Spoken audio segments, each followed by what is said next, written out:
The PSVR2 has been my first foray in the virtual reality space, and let me tell you, this week was an absolute blast. If this headset didn't make me feel like my head was gonna pop off after a few hours, I'd probably live in the virtual world.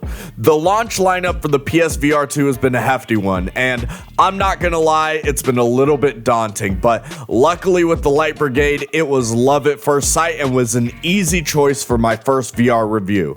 On a side note, this will not be a pure VR focused channel.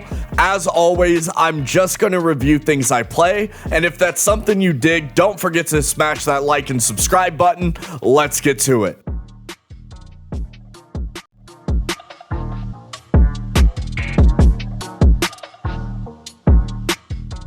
The Light Brigade story is one about a world in eternal darkness shattered by corruption.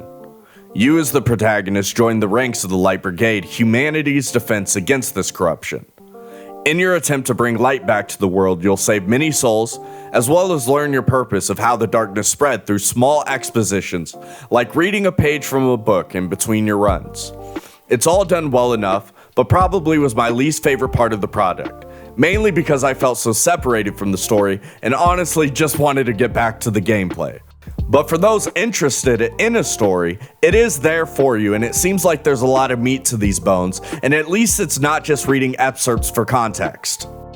While roguelikes on flat screens are typically games that I avoid, the Light Brigade has convinced me that roguelike and VR go so well together. The always changing environments and enemy placement made each run feel fun and unique, and my ever-evolving understanding of the power-ups that I obtained along the way and the new classes that I unlocked always kept it fresh and interesting. Altogether, there are 6 classes that you unlock by getting the previous class to level 5. You level up by banking souls at the end of levels, and you find tarot cards throughout your runs that can be stacked for insane effects if you're so lucky for the light to be in your favor. And that's the gist of it. Now, there's so many more gameplay mechanics, but this is definitely a game that rewards your experimentation and is much more rewarding when you figure it out on your own, so I'm gonna leave it at that. Performance on the PSVR2 for the most part was excellent.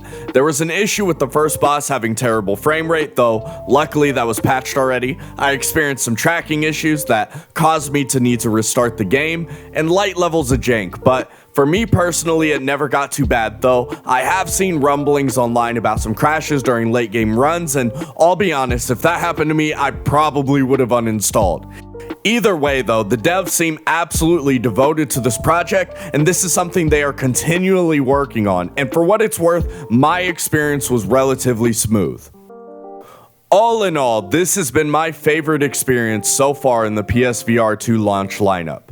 From the moody atmosphere, to the locomotion that as a newbie to the medium never got me sick, to the addicting gameplay loops and fun bosses that always had me saying one more run.